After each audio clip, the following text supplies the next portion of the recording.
Good afternoon, YouTube. Welcome to the Pipe Report. So here we go again. YouTube has teamed up with Anti-Defamation League to monitor hate speech on YouTube. Styx did a good video on this. Texan did a good video on this. I remember in the past when advertisers first started leaving YouTube, a few YouTubers, Coffee with Comment, 40 Ounce, Diary of Modern Caveman, they created something called the YouTube Alliance. And now they kind of do man streaming with regards to that, but I think the concept of YouTube Alliance will be returned because this cannot go on.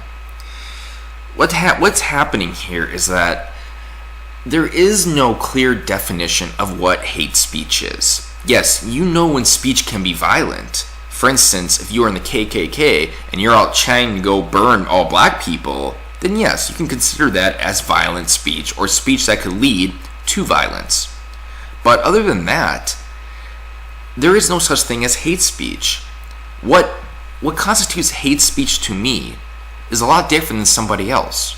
So, who determines what is hate speech or not? What this means is that the concept of monitoring hate speech is based on subjection. It's a subjective viewpoint of those who are moderating it.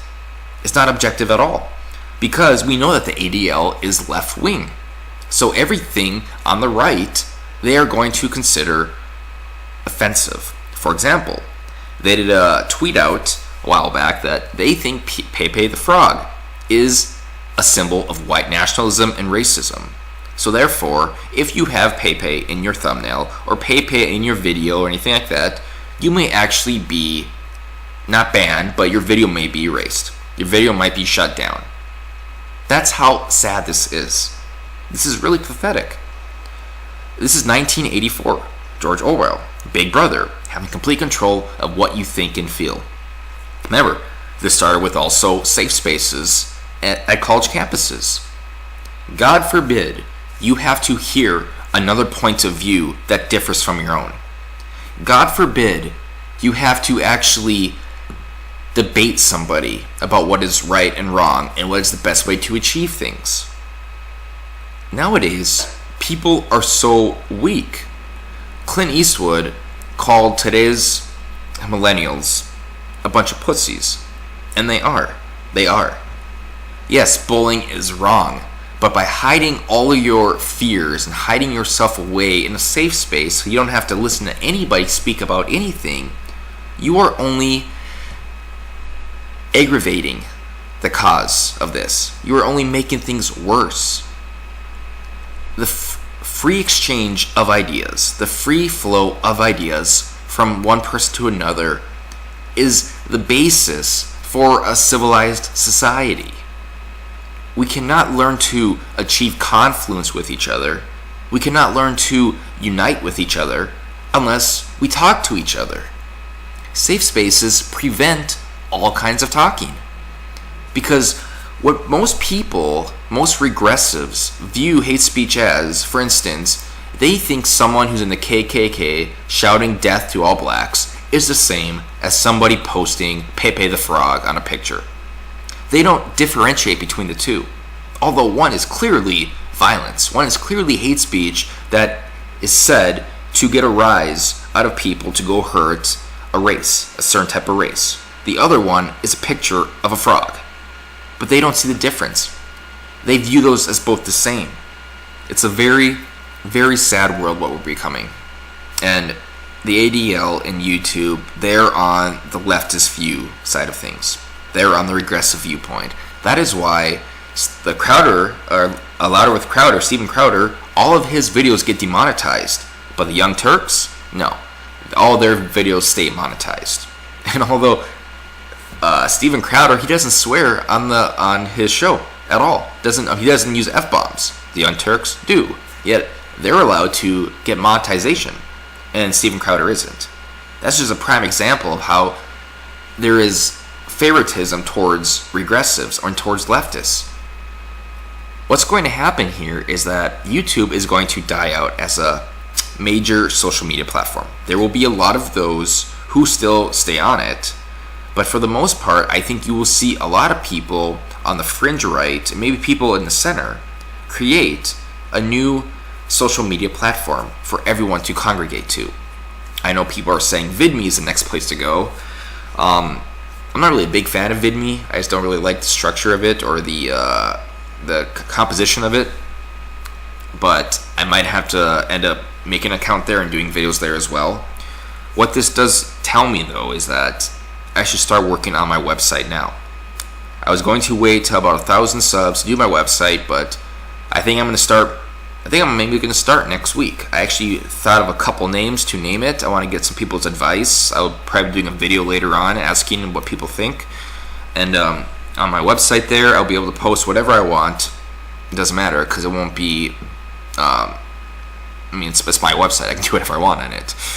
And I would also like to get other people on the website, people to contribute to the website, either videos or articles, stuff like that, like Zuan Politicon. I'm probably going to ask her, text, and I'll ask him. Probably Coffee with Comment, people like that. And I like to try to create a new platform. I'm not pretentious enough to assume that my website is going to be as big as something like YouTube. But I would like to have a website that's kind of synonymous with the Hard News Network, which is Hard Bastard's channel. Basically, he does his videos there as well as YouTube, because the videos on YouTube that aren't allowed, they're allowed on his website. This also helps unify people against this regressive mentality and against this corporate media and the Washington establishment.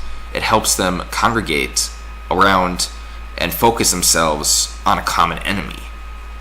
And the whole point of that then is to destroy that enemy, destroy that corruption. Because when it comes down to it, and this may kind of be a presumptuous point of view, but we are actually the warriors against the establishment, against the corruption. It isn't the other way around.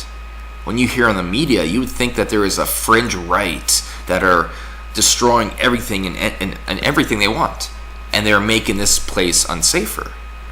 It's the complete opposite. They are the ones trying to regain America, try to convert America back to it was. They are fighting against the aggressors. They are fighting against the oppressors. There isn't just people on the right doing this, people on the left as well. Zuan Politicon, H.A. Goodman, saying progressive.